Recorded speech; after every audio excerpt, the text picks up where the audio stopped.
Itu sudah saya buat ya. Langsung kalian masuk ke sana. Yang di apa juga ya. Di Facebook juga ku perlakukan sama. Ya. Karena tujuan saya hanya memberi edukasi ya kawan-kawan ya. Tidak ada maksud-maksud lain-lain. Kalau dia terlalu panjang, nanti sulit kalian untuk mengerti atau apa. Tapi dengan cara ini, kalian lebih gampang nanti untuk mengulang. Ya kawan-kawan ya, mengulang itu memang pekerjaan yang membosankan bagi orang yang sudah pernah menonton. Tapi kalau belum pernah itu yang mengenakan ya. One way sabar ya. Berapa menit lagi ya? 3 menit lagi aja. Aku minum dulu. Siapkan minummu ya.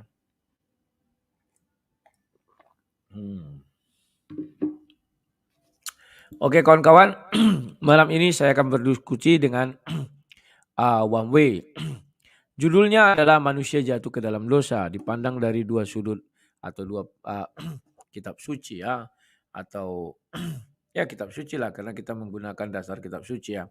Sudut pertama yang mau dibahas adalah daripada Bible. Baru nanti sudut kedua kita bahas dari sudut Al-Quran. Ya, saya tampilnya One Way. Halo One Way, selamat malam One Way. Mikrofonmu masih Selamat dicoba, malam Way. semuanya, apa kabar Bang? Kabarku baik-baik saja One Way, silakan. Selamat malam semuanya, apa kabar? Ya, Oke, kabarnya semua baik. temanya Nah, One Way, manusia jatuh ke dalam dosa ya Bang ya. waktumu 1 jam ya. Silakan kau tanya aku terus-terus, kau cercalah atau kau kejar ya. Silakan. Ya. Oke, kalau di dalam keimanan Abang, Adam itu kan berdosa. Lalu Tuhan tidak mengampuni dosa. Berarti Tuhan Abang tidak maha pengampun dong, silakan. Oke, ada suara orang nyanyi di belakang. Oh enggak, ini apa? Sebentar, oke, ku jawab ya. Ku jawab dulu bahwa apakah Adam berdosa? Iya. Adam itu berdosa. Kenapa? Di Kejadian 2 ayat 17 sudah dikatakan, seluruh pohon di dalam taman ini bisa kau makan, kecuali pohon pengetahuan. Ya, apabila engkau memakannya, pada hari engkau makannya, engkau akan mati. Itu ya. Jadi kalau larang perintah Tuhan dibantah atau dilanggar, itu namanya dosa. Maka si Adam sudah melakukan yang namanya pelanggaran atau dosa. Apakah Tuhan mengampuni? Ya, Tuhan itu Maha Pengasih dan Maha Penyayang.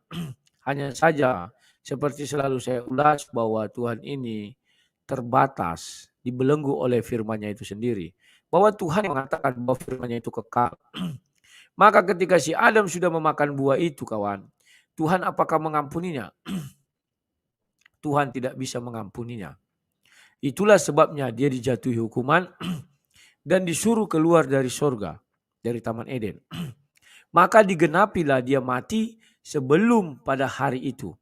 1 hari bagi Tuhan, 1000 tahun bagi manusia.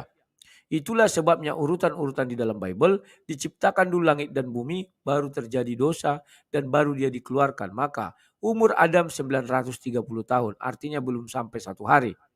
Pas sesuai firman Tuhan itu kekal pada hari itu adalah 1000 tahun ya.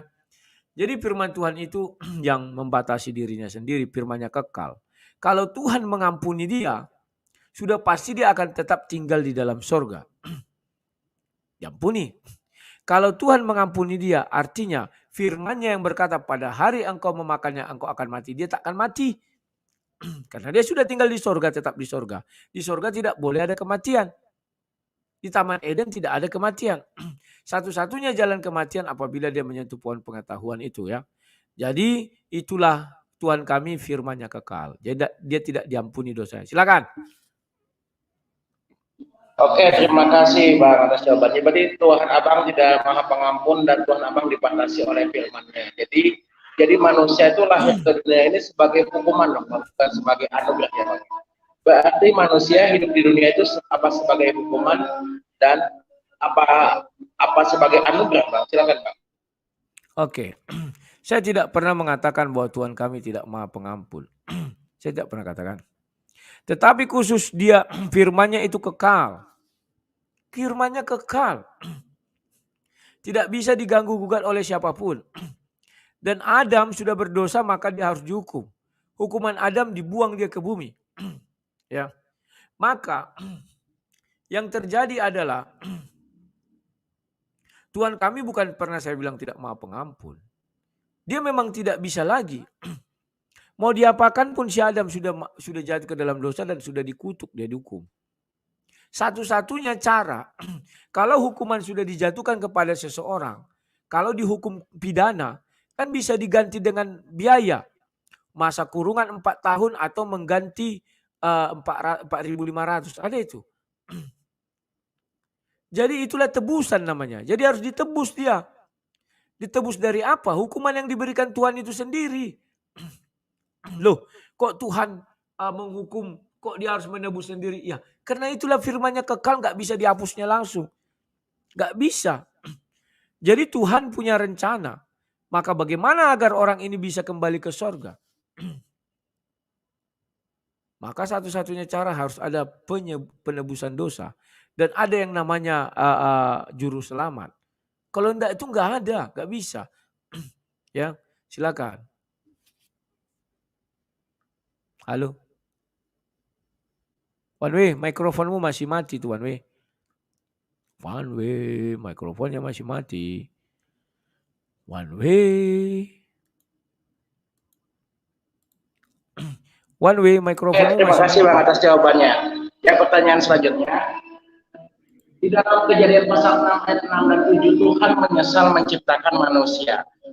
Masa ada Tuhan menyesal Bang? Tolong jelaskan kepada saya. Bukankah Tuhan maha mengetahui segala sesuatu? Kalau dia menciptakan sesuatu pasti tahu baik dan buruknya. Dan dalam kitab Beresit atau kitab Kejadian, Tuhan menyesal menciptakan manusia. Kok bisa gitu Bang pertanyaan saya, Tuhan kok bisa menyesal? Silakan Pak. Oke. Pertama-tama pahami dulu bahwa sifat menyesal itu bukan sifat manusia yang diambil Tuhan. Tetapi sifat Tuhan yang diambil manusia. Pahami dulu itu. Ya. Menyesal itu adalah sifat Tuhan yang diambil manusia. Maka itulah dikatakan bahwa dia menciptakan manusia serupa dan segambar dengannya. Ya. Kenapa Tuhan menyesal? Nah, aku buka ayat ini. Lihat konteks ayatnya ya kongkonnya, jangan langsung membabi buta. Kejadian 6 ayat 6. Maka menyesallah Tuhan bahwa ia telah menjadikan manusia di bumi. Dan hal itu memilukannya. Bahwa penyesalan Tuhan karena dia membuat manusia itu ke bumi. Menjadikan manusia di bumi. Harusnya Tuhan menjadikan dia tetap di sorga. Dengan cara apa? Tidak menumbuhkan pohon pengetahuan yang baik dan yang jahat. Atau yang jahat dipangkas. Tinggal yang baiknya saja. Itu hebatnya Bible. Apakah Tuhan bisa menyesal? Bisa. Di hak Tuhan. Gak ada yang bisa menghalangi. Bahkan di Al-Quran pun dibilang Tuhan menyesal. Ada ayatnya. Nanti saya tunjukkan. Ya.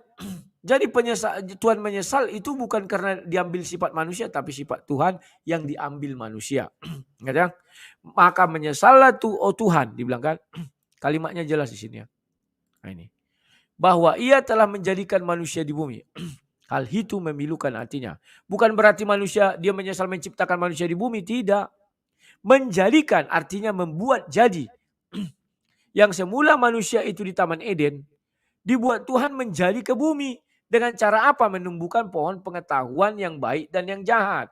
Pohon itulah yang membuat manusia ke bumi. Andai kata pohon itu tidak ada, manusia tidak akan ke bumi. Dia akan tetap di sorga. Karena satu-satunya jalur untuk mati. Satu-satunya jalur untuk berdosa. Hanya apabila dia memakan pohon itu. Baca saja Kejadian 2 ayat 17. Pada hari engkau memakannya engkau akan mati. Kalau tidak ada itu manusia tidak akan pernah mati. Paham ya? Nah, mengapa manusia itu mati? Karena si iblis juga sudah menyentuh pohon itu. Andai kata manusia itu tak akan menyentuh. Tapi karena iblis sudah menyentuh, digodanya istrinya. Itu panjang, udah pernah aku bahas ya, nanti aku bahas lagi lah. Jadi sudah paham ya? Jadi menyesal itu bukan sifat manusia yang diambil Tuhan, tetapi sifat Tuhan yang diambil manusia. Apakah karena itu Tuhan tidak maha tahu? Tuhan maha tahu. Itulah sebabnya pertama sekali yang diciptakan langit dan bumi. Bukan manusia. Andai kata Tuhan pertama sekali menciptakan manusia, Dan Tuhan menciptakan pohon pengetahuan itu, dia jatuh ke dalam dosa, mau dibuang ke mana? Gak ada tempat pembuangan. Maka Tuhan menciptakan bumi lebih dahulu, baru manusia itu. Ditempatkanlah dia di sorga Taman Eden. Jatuh dia ke dalam dosa, dibuanglah ke bumi. Andai kata itu tidak dilakukan, jatuh dia ke dalam dosa, dibuang kemana? Gak ada. Neraka belum ada, yang ada masih sorga dan bumi. Paham ya? Silakan. Yang berikutnya. Oke, jadi ini Pak. Ya, sifat menyesal itu kan ketika manusia misalnya melakukan sesuatu lalu terjadi penyesalan karena dia tidak mengetahui kejadian yang akan datang. Kalau Tuhan menyesal, berarti Tuhan itu tidak mengetahui kejadian yang akan datang. Bukankah Tuhan itu maha mengetahui kejadian yang lalu dan yang akan datang itu ada di dalam pengetahuan Tuhan semua. Jadi pertanyaan yang besar sekali bagi saya ketika ada ayat Tuhan menyesal menciptakan manusia. Kenapa? Ya, kalau menyesal ada yang sesali gitu. Penyesalan tahu kan artinya penyesalan. Kenapa sih membuat manusia? Kalau tahu gini saya tidak akan membuat manusia. Gitu. Jadi di sini Bang, berarti Tuhan tidak mengetahui masa yang akan datang. Masa ya kan? Karena ada rasa penyesalan gitu, memilukan hati, bahkan memilukan hatinya begitu. Jadi Tuhan Abang tidak maha mengetahui dong. Karena apa? Ada rasa penyesalan menciptakan manusia. Sedangkan kalau Tuhan sejati itu pasti mengetahui dia masa yang akan datang begitu. Masa yang akan datang dan masa yang akan lalu begitu. Berarti Tuhan Abang tidak maha mengetahui, buktinya ada penyesalan dan memilukan hati Tuhan. Silakan Bang. Ya. Penyesalan itu bukan berarti kau tidak mengetahui semuanya. Ada yang kau ketahui. Contoh kau membuat kue. Tahu kau membuat kue ini, jika kau kasih misalnya di situ kebanyakan gula, maka dia akan bantat. Tetapi entah kenapa kau iseng. Siapa tahu enggak bantat, atau kau pikirkanlah, wah mungkin lebih bagus lah kau masukkan. Aduh bantat, menyesal aku masukkan gula ini. Sudah tahu kau. Atau hal-hal lain lah. Karena keisenganmu. Tapi apakah Tuhan iseng? Tidak. Tetapi dia menyesal membuat manusia itu ke bumi. Menjadi di bumi. Yang menjadikan mereka di bumi. Bukan menciptakan, menjadikan. Buka KBBI, nanti beda itu ya. Maknanya banyak itu. Jadi, kalau kamu bilang Tuhan menyesal, itu bertanda dia tidak mengetahui. Oh tidak. Itu bukti dia justru maha mengetahui karena sudah dipersiapkan semua. Bumi sudah dipersiapkan dia sebelum manusia jatuh ke dalam dosa. Itulah yang bisa saya sampaikan. Silakan. Ya buktinya kalau Tuhan itu maha mengetahui pasti tidak akan menyesal. Saya tetap di sini ya. Kalau Tuhan itu maha mengetahui dia tidak akan menyesal menciptakan manusia. Jadi intinya kenapa sampai memilukan hatinya menyesal, berarti tidak tahu yang terjadi. Ya kejadian ketika menciptakan manusia akan berakibat begini, berarti tidak tahu. Ya, kenapa? Karena menyesal. Ketika abang melakukan sesuatu, abang tidak tahu ke depannya bagaimana, lalu terjadi hal yang apakah abang menyesal? Nah, sifat kata menyesal ini karena tidak mengetahui, Bang. Abang melakukan A misalnya kan, lalu terjadi hal buruk dari apa yang dilakukan, maka terjadilah penyesalan karena tidak mengetahui ya masa yang akan datang. Berarti itu kalau Tuhan saya itu Tuhan yang maha mengetahui ya kejadian yang awal dan yang akhir, bahkan menciptakan manusia sebelum sesuatu yang bisa disebut nama, Tuhan itu maha mengetahui. Berarti kalau begitu jawaban Abang, Tuhan tidak maha mengetahui karena ada rasa penyesalan yang memilukan hatinya. Oke, ke pertanyaan saya tidak mau menyimpulkan. Kalau Abang jelaskan saja terakhir, lalu kita ke topik selanjutnya. Silakan. Oke, ya. Halo, apa? Mau ngancam aku lagi kau, brengsek. Apa maksudnya itu? Maksud apa? Maksud apa? Hah? Iya, bilang iklan Coca-Cola, kata apa maksud kau? Coca-Cola, iklan Coca-Cola itu memang iklannya ada. Kan orang itu yang buat karya-karya dia, ini ada. Mau kuputarkan lagi sama kau? Apa mau kau? Ya kau apa mau kau, dari kemarin kau ancam-ancam aku goblok. Anggota si Suma kau ya. Bapak si Suma gak ada urusan Suma sini. Oke Dul, aku mau diskusi dulu Dul. Slow. Ini anggota si Kipli nih kawan, suka kali ngancam-ngancam ya. gara-gara iklan Coca-Cola, semua dilihatnya itu. Ya, oke. Sekarang aku jawab, biarkan saya. Iklan Coca-Cola kan karya kreatif dia. Apa urusannya Coca-Cola? Memang Coca-Cola menyinggung siapa ya? Oke. Sekarang, apakah Tuhan tidak maha tahu katanya? Oke. Ketika memang saya harus membuat perbandingan. Bisa nggak aku buat perbandingan ke kitab sucimu? Halo Anwe? Ini pertanyaannya dari Bible, tentu saja dari Al-Quran, Bang, ketika sesi kedua ya, Bang. Ya, saya tidak akan membawa Al-Quran, Siap. profesional saja. Ya, intinya aku sudah minta izin ya, bahwa aku tidak bisa. Kalau bisa kan gampang. Ya, oke. Sekarang kalau Tuhan menyesal, apakah dia tidak maha tahu? Dia maha tahu. Sudah saya bilang. Sebelum dia tahu membuat manusia, sebelum membuat pohon pengetahuan, sudah disiapkan bumi. Arti penyesalan di situ bukan berarti dia tidak maha tahu, justru tahu. Sudah saya beri contoh. Saya tahu kalau saya tambahkan kopi ke dalam adonan kue saya, hasilnya nggak enak. Tapi saya buat. Nah kemudian apa yang terjadi? Waduh ternyata memang nggak enak ya, saya menyesal. Tuhan tahu. Andai kata iblis dan manusia disatukan di dalam bumi. Ya kan? Maka yang terjadi apa? Iblis itu akan merongrong manusia itu terus. Semoga kau paham. Maka dikatakanlah si Tuhan menyesal telah menciptakan manusia itu, membuat manusia itu jadi ke bumi. Harusnya dia tidak menciptakan pohon pengetahuan. Nah, penyesalan Tuhan di situ adalah apa? Bahwa kejahatan manusia itu makin meningkat. Karena si iblis bisa turun naik surga pada saat itu. Masih bisa naik surga ya. Masih bisa keluar masuk. Itulah penyesalan Tuhan. Ya. Jadi bukan berarti dia nggak mau tahu. Justru dia mau tahu. Semua sudah dirancangnya. Tetapi penyesalan ada, ya ada. Itu sifat Tuhan. Tidak bisa kita halang-halangi. Tuhan mau menyesal, Tuhan mau tertawa, Tuhan mau menangis, terserah Tuhan. Oke, silakan. Oke, jadi Tuhan mau menangis, tertawa, memilukan hati itu dari sifat Tuhan ya, Bang ya. Berarti sifat Tuhan itu punya rasa penyesalan gitu. Berarti kan sama dengan manusia dong, Bang. Ya. Oke. Jadi sifat kejadian Tuhan. Sebentar. Makanya di Kejadian 1 ayat 26 kan dibilang, baiklah kita menjadikan manusia serupa dan segambar dengan kita. Cuman satu yang bukan sifat dari Tuhan, yakni apa? Pengetahuan yang jahat. Itu sudah bagian iblis. Silakan. Oke. Tuhan mempunyai hati pilu. Tuhan seperti apa, Bang, yang mempunyai hati pilu, Bang? Menyesal dan sangat memilukan hatinya. Apakah Tuhan juga bisa merasakan hati yang pilu, Bang? Silakan. Ya bisa lah. Tuhan sudah mengungkapkan dirinya kok. Dia merasa pilu harus memusnahkan manusia. Kan akhirnya dimusnahkan setelah kejadian 6 itu. Karena dia mau memusnahkan manusia maka dia pilu. Aduh harus kumatikanlah semua ciptaanku ini katanya. Kan gitu. Jadi tidak masalah ya suka-suka Tuhan. Tidak ada yang bisa ngatur Tuhan. Sifat itu ada turun ke manusia. Ada. Karena manusia diciptakan serupa dan segambar dengan Tuhan. Jadi ketika Tuhan pilu, Tuhan itu kan maha kasih. Dia menciptakan manusia karena apa? Bukan untuk hidup di bumi, tidak. Karena dia maha pengasih. Ya siapa yang mau mengasihi dia kalau nggak ada ciptaannya? Maka diciptakanlah manusia yang serupa dengan dia. Hanya yang serupa dengan dia yang bisa mengasihi dia.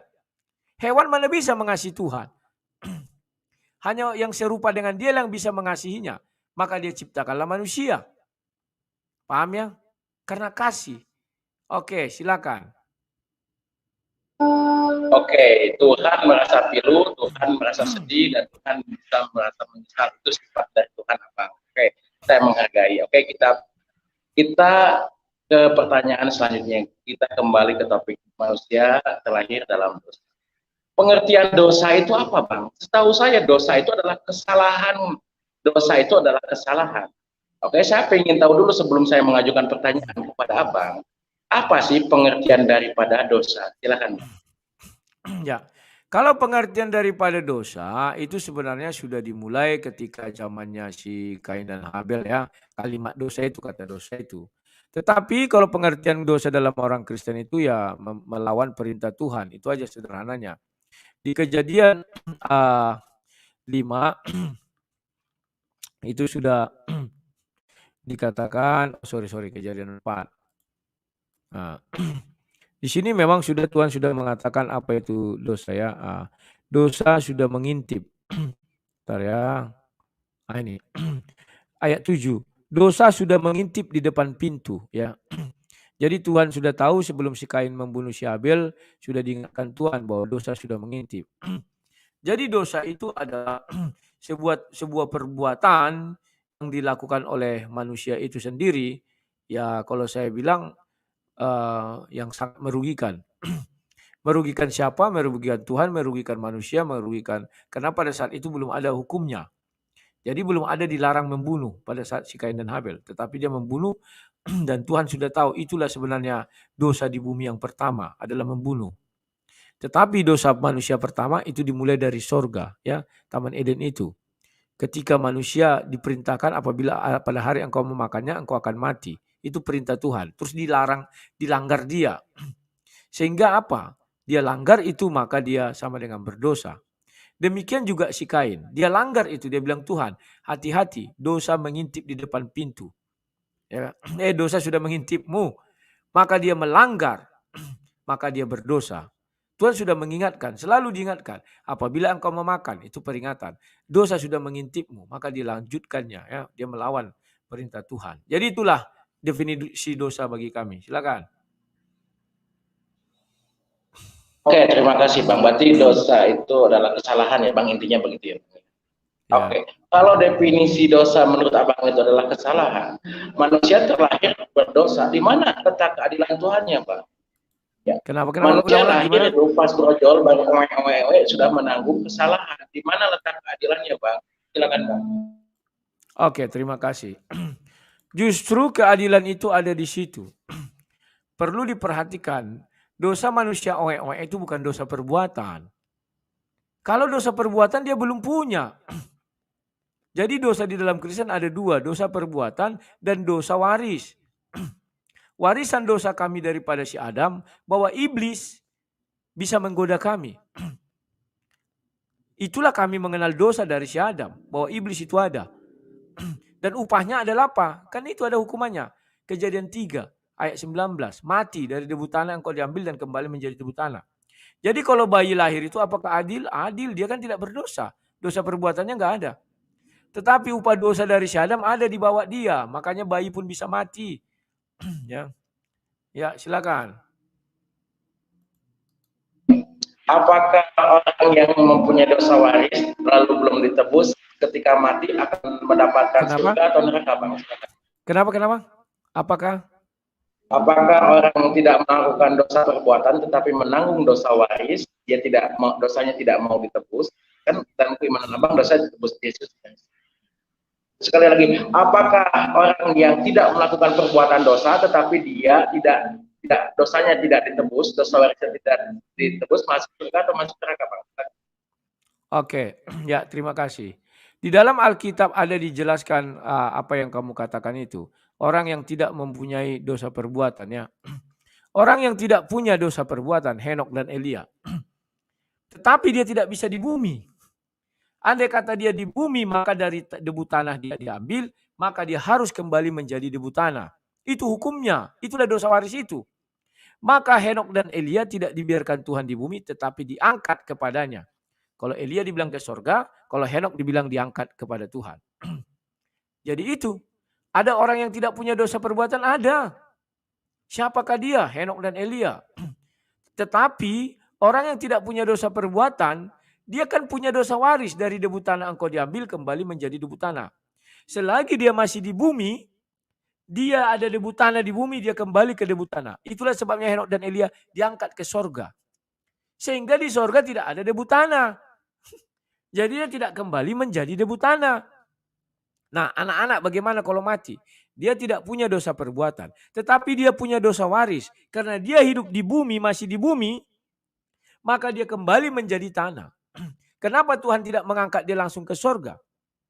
Karena sudah ada jalan penebusan. Kalau dulu tidak ada penebusan, maka dipilih Tuhan langsung, kau ke sorga naik, kau ke sorga naik. Abraham itu tidak masuk sorga, masih di bumi dia. Samuel masih di bumi, Nuh masih di bumi. Hanya Henok dan Elia yang sudah terangkat.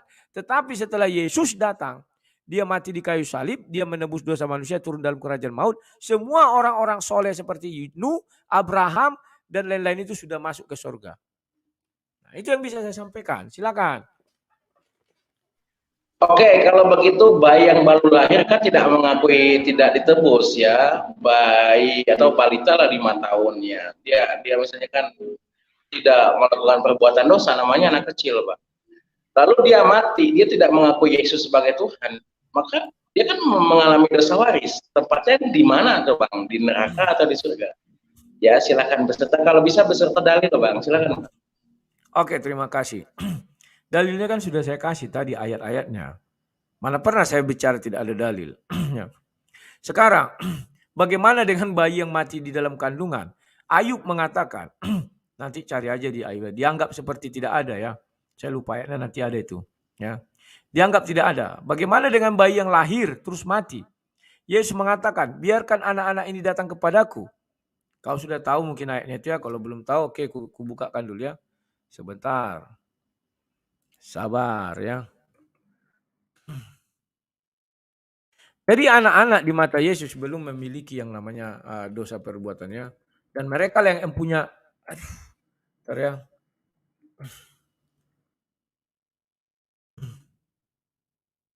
Bentar. Nah, dan mereka yang punya kerajaan surga, artinya apa? Jikalau kamu punya keluarga, anak-anak misalnya meninggal Matius 19 ayat 14 ya. Matius 19, bentar ini saya share dulu. Matius 19. Matius 19.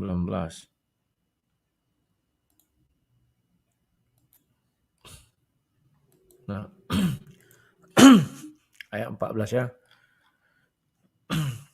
Tapi Yesus berkata, biarkanlah anak-anak itu, janganlah menghalang-halangi mereka datang kepadaku, sebab orang yang seperti itulah yang punya kerajaan surga. Jadi mereka itu mati karena upah dosa, dan mereka hidup di bumi. Dari debu tanah engkau diambil dan kembali menjadi debu tanah. Pertanyaan sekarang, berarti anak-anak itu kan tidak mengenal Yesus, betul. Apakah hanya orang mengenal Yesus masuk ke dalam surga? Tidak. Itulah hebatnya Bible. Kubukakan sama dirimu Galatia 5. Ini hebatnya Bible, kawan.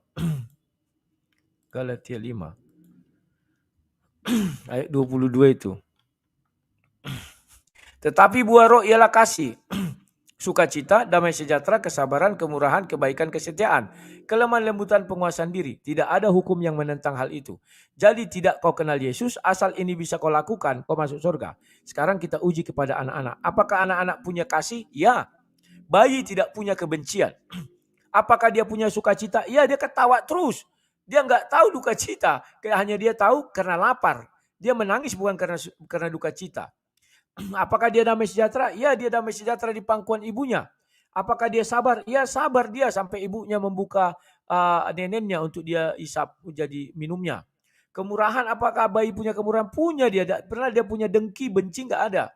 Apakah kebaikan? Semua bayi punya kebaikan. Kesetiaan, ya dia setia. Dia tetap sama ibunya. Tidak pernah dia mengkhianati ayah ibunya. Apakah dia kelemah lembutan? Bayi lemah lembut. Apa dia punya penguasaan diri? Ya, secara untuk takaran bayi dia punya kepenguasaan diri. Jadi apakah bayi masuk surga? Masuk surga. Tapi dia tidak kenal Yesus.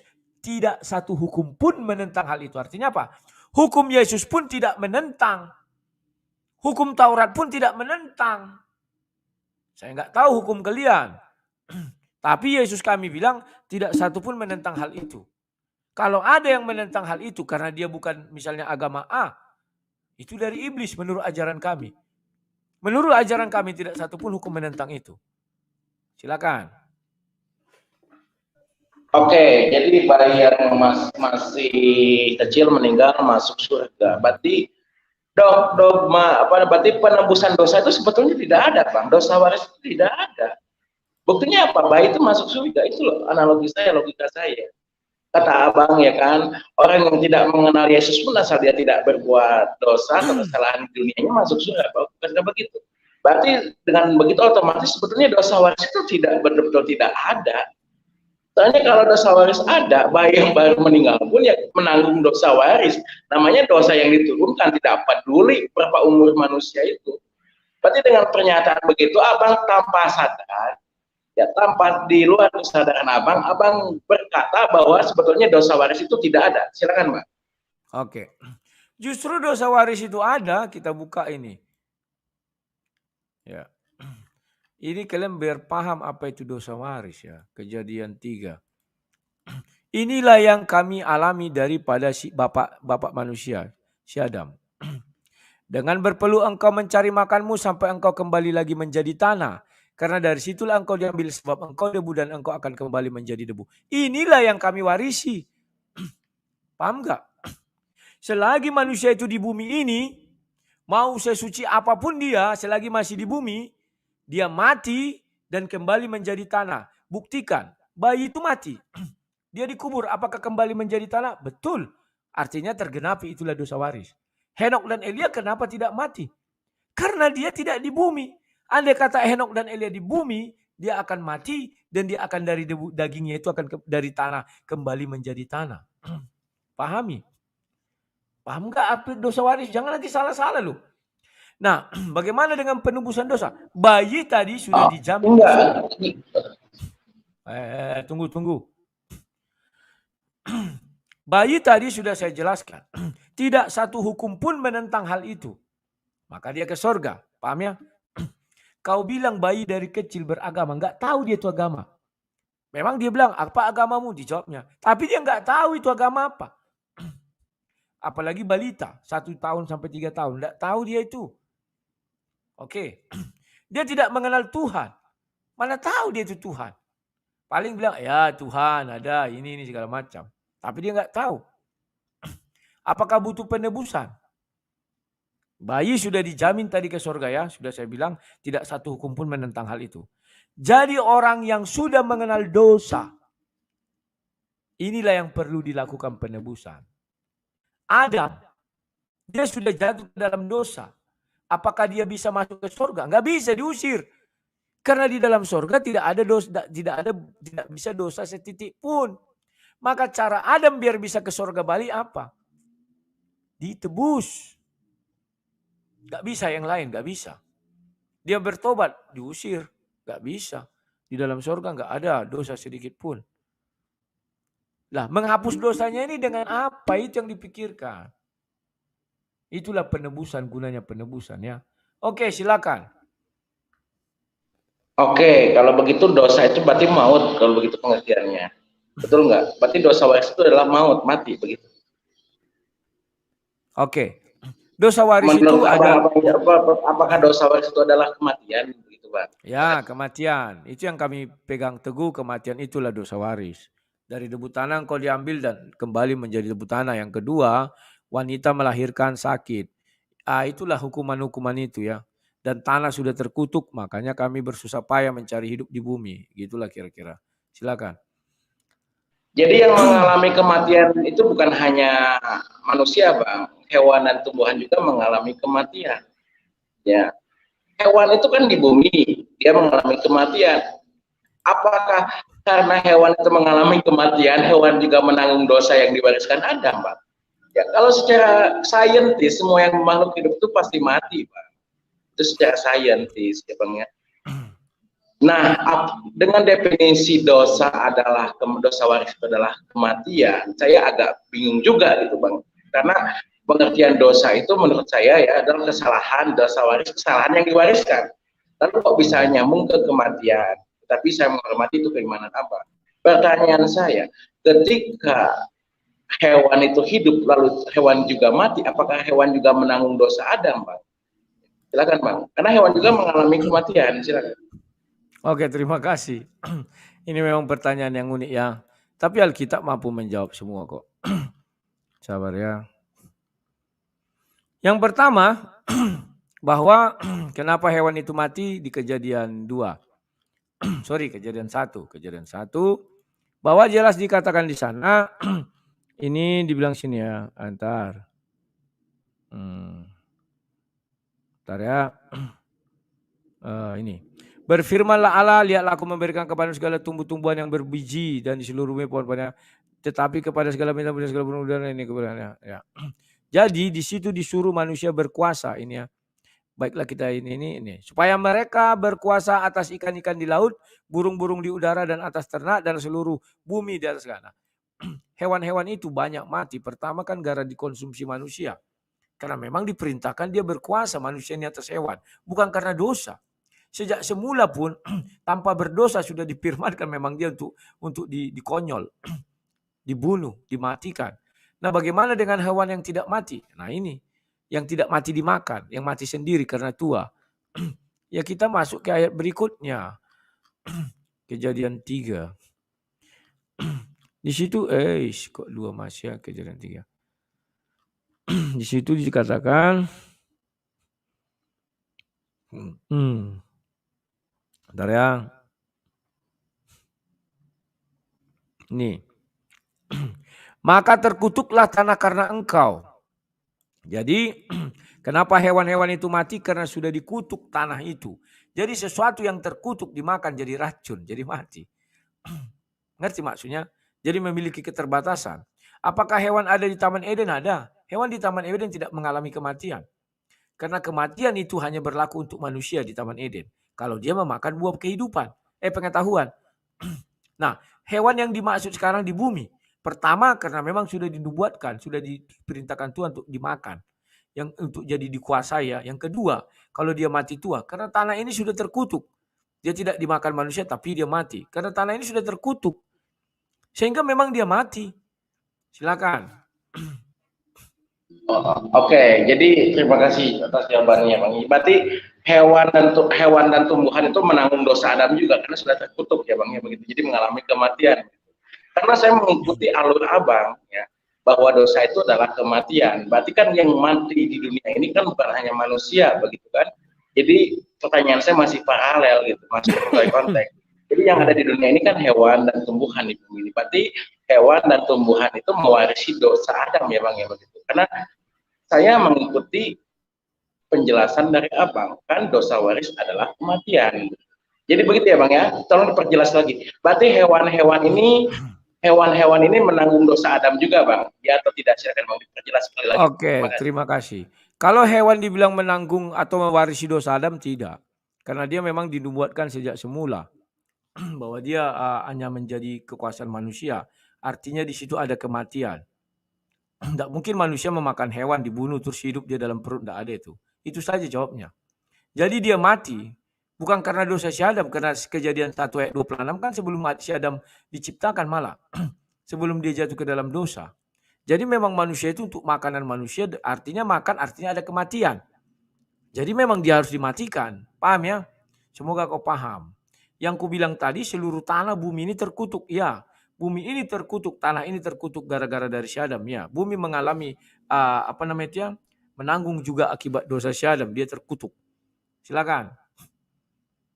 Oh, jadi kalau hewan dan tumbuhan itu kan makhluk hidup juga sama seperti manusia.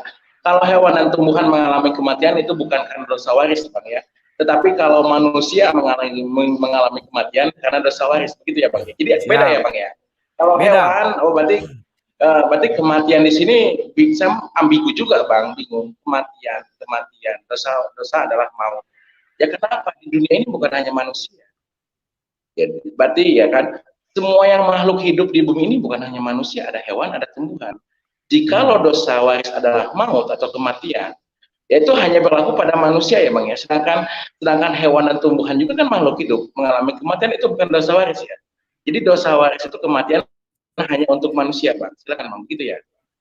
Ya, dosa kan hanya untuk manusia. Mana ada hewan berdosa, mana ada pohon berdosa.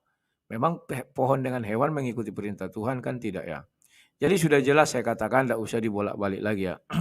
Bahwa mengenai kematian-kematian itu sudah digariskan, hewan dan tumbuhan itu dikuasai manusia. Artinya dikuasai itu bisa dimakan. Ketika kalimat itu dimakan, artinya pasti mati. Kalau manusia nggak mungkin memakan kerbau hidup-hidup. Bagaimana itu memasukkan ke mulutnya? Maka harus dibunuh dulu, dimatikan ya. Jadi tidak perlu tafsir susah-susah. Itulah jalannya kenapa hewan dan tumbuhan mati. Kemudian bumi ini sudah dikutuk, terkutuk. Itulah sebabnya di bumi ini dari debu tanah kembali menjadi debu tanah. Makanya Henok dan Elia tidak dibiarkan Tuhan hidup di bumi. Kalau di bumi dia memang orang saleh, tapi dia akan mati. Gak bisa dia kembali lagi, maka langsung dibawa ke sorga. Tetapi setelah Yesus datang, itulah Abraham dan lain-lain itu dibawa ke sorga ya, dibebaskan. Silakan.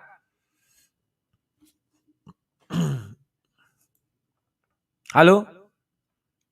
Oke Bang, oke terima kasih. Lalu pertanyaan saya selanjutnya, Ya. ketika umatnya Nabi Musa, dia kan tidak ditebus Bang, tidak ditebus oleh Yesus Kristus. Tempatnya itu di surga apa di neraka semuanya? Ya, umatnya Nabi Musa itu kan tidak ditebus oleh Yesus. Ya, tempat dosa warisnya kan tidak ditebus. Maka tempatnya di surga apa di neraka Bang? Silakan Bang. Siapa bilang umat Musa tidak ditebus oleh Yesus? Bacalah Matius itu 27 itu ya, ayat 50 sampai 53. Setelah Yesus turun dalam kerajaan maut, setelah Yesus menyerahkan nyawanya, dia kan turun ke dalam kerajaan maut. Di dalam kerajaan maut apa dia bilang? Dia membebaskan orang-orang saleh dan pergi menuju kota kudus, Yerusalem baru atau sorga. Sudah dibuat kok situ. Jadi tidak ada yang kamu bilang itu ya, orang-orang sebelum Musa bagaimana?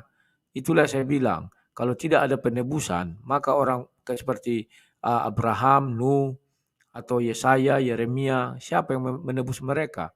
Karena tidak ada jalan untuk ke sorga setelah kematian. Dulu belum ada jalan ke sorga setelah kematian. Mana ada orang yang mati masuk sorga? Siapa? Enggak ada. Tetapi orang yang hidup masuk sorga ada Henok dan Elia. Maka setelah Yesus turun ke dalam kerajaan maut, maka mereka bisa sampai ke sorga. Paham ya? Jadi dari Adam sampai sekarang setelah Yesus mati di kayu salib sudah ditebus gitu ya. Yang udah dulu-dulu itu orang-orang soleh-soleh itu. Baca Matius 27 itu ya. Silakan. Oke, jadi semuanya orang-orang soleh itu sudah ditebus. Begitu ya Bang. Berarti penebusan itu adalah Tuhan menjadi manusia dan mengorbankan jiwanya sendiri sebagai bentuk kasih karunia Tuhan kepada manusia, begitu Bang. Silakan Bang. Karena Yesus kan itu katanya kan apa namanya berkorban darahnya itu untuk penebusan dosa Bang. Apakah betul Tuhan menjadi manusia ya untuk menebus sebagai kasih karunia untuk menebus dosa-dosa Adam, begitu Bang. Tuhan menjadi manusia untuk dibunuh, mohon maaf ya, sebagai penebus dosa kesalahan yang dilakukan Adam. Apakah begitu Bang? Silakan. Ya. Bahwa Yesus itu bukan karena dibunuh dia menjadi penebus, tetapi darahnya untuk penebusan dosa. Jadi ketika dia mulai ditangkap, dicambuki, dikasih apa kan dia mulai berdarah-darah. Itulah mulainya penebusan dosa, darahnya yang tercurah untuk penebusan dosa. Baca Matius 26 itu, ayat 28-29 itu. Banyak orang muslim tidak tahu, dia kira mati jadi penebusan. Memang betul setelahnya mati, maka Paulus mengatakan kematian Yesuslah penebusan dosa. Sebenarnya darah Yesus. Dia mati kenapa? Karena darahnya tertumpah. Baru dia ditombak. Yang terakhir itu ya. Nah, jadi apakah penebusan itu ada? Ada. Karena Adam dengan apa dia mau ditebus? Dia malah diusir dari sorga. Hukum Tuhan kekal. Tidak bisa diganggu gugat. Bukan tidak mau Tuhan menyelamatkan si Adam. Wah ini si Adam ini penciptaku pertama. Ayo Adam masuklah surga. Tapi nggak bisa. Pada hari engkau memakannya engkau akan mati. Setelah dia mati. Dengan apa dia menuju surga? Nggak ada. Kamu boleh cari di seluruh kitab suci. Tidak ada orang yang mati masuk surga sebelum kedatangan Yesus. Tetapi setelah kedatangan Yesus, Yesus turun ke dalam kerajaan maut, bangkit dibilangnya dari dalam kubur itu ya, dan naik ke surga. Hanya itulah manusia pertama yang bangkit naik ke surga, yang lain tidak ada. Manusia bangkit ada. Tulang Elia saja bisa membangkitkan orang. Tetapi dia nggak ke surga, mati lagi. Lazarus hidup, mati lagi, nggak ke surga. Paham ya?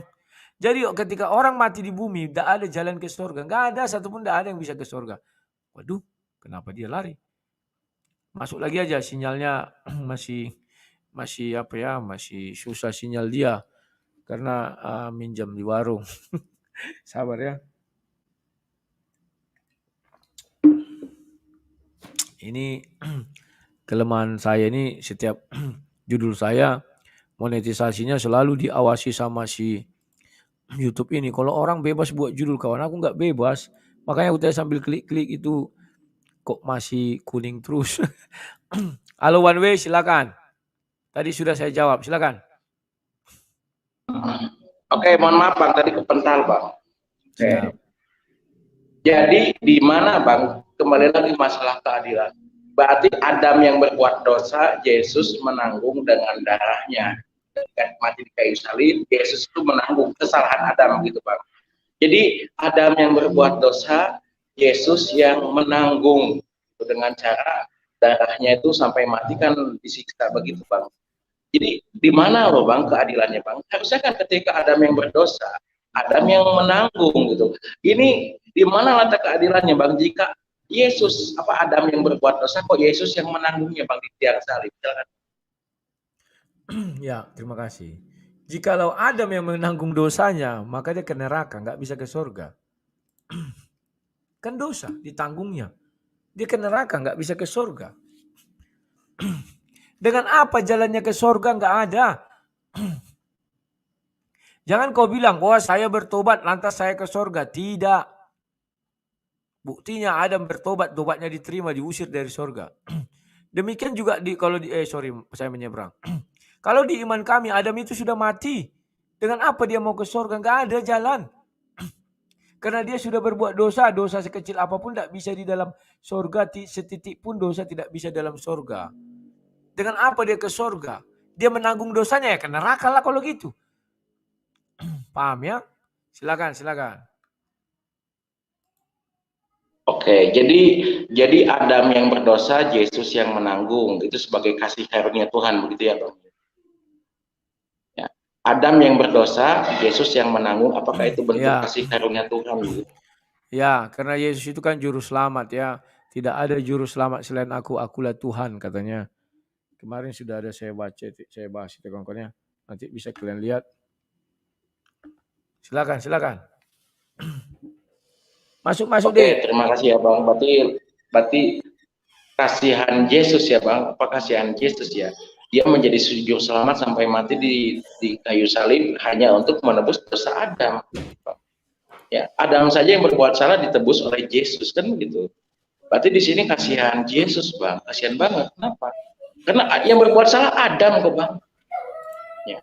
Yang mati di salib disiksa sebagai penyelamat manusia Yesus. Berarti kasihan di Yesusnya Bang, betul ya? Berarti tidak ada keadilan dong Bang. Ya. Oke, aku jawab. Kamu lagi-lagi saya bilang agak-agak keliru di sini ya. Saya sudah katakan, saya bukakan dulu ayatnya. Yesaya 43 itu ya. Yesaya 43. Ayo jangan ribut dulu. Slow deh. Dah, ayatnya yang 11. Akulah Tuhan dan tidak ada juru selamat selain daripadaku. Jadi yang bisa menyelamatkan hukuman si Adam adalah Tuhan itu sendiri. Yesus itu siapa? Yesus itu Tuhan. Jadi kalau kamu bilang tidak adil, justru itu adil. Tuhan tidak akan mengasihi kepada manusia biasa seperti kita untuk menggantikan posisinya, nggak bisa. Karena Tuhan yang menghukum si Adam, maka Tuhan juga yang menyelamatkan si Adam. Itu maksudnya. Paham ya? Semoga kau paham. Silakan. Oke, ini pertanyaan saya yang terakhir. Kalau Yesus itu Tuhan, kan tidak ada juru selamat selain Tuhan.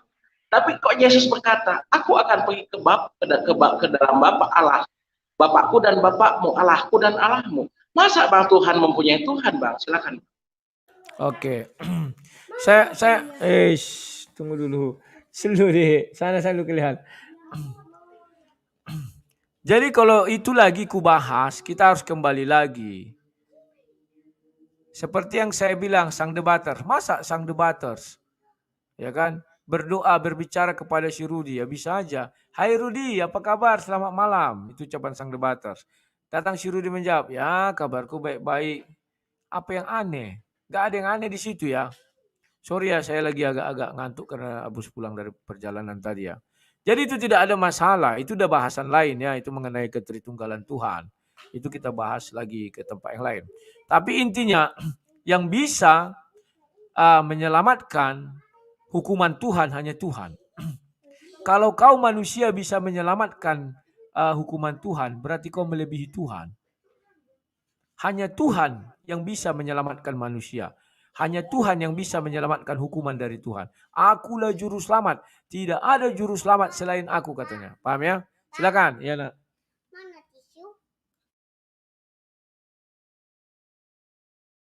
Halo One Way, silakan One Way, masih ada 10 menit lagi.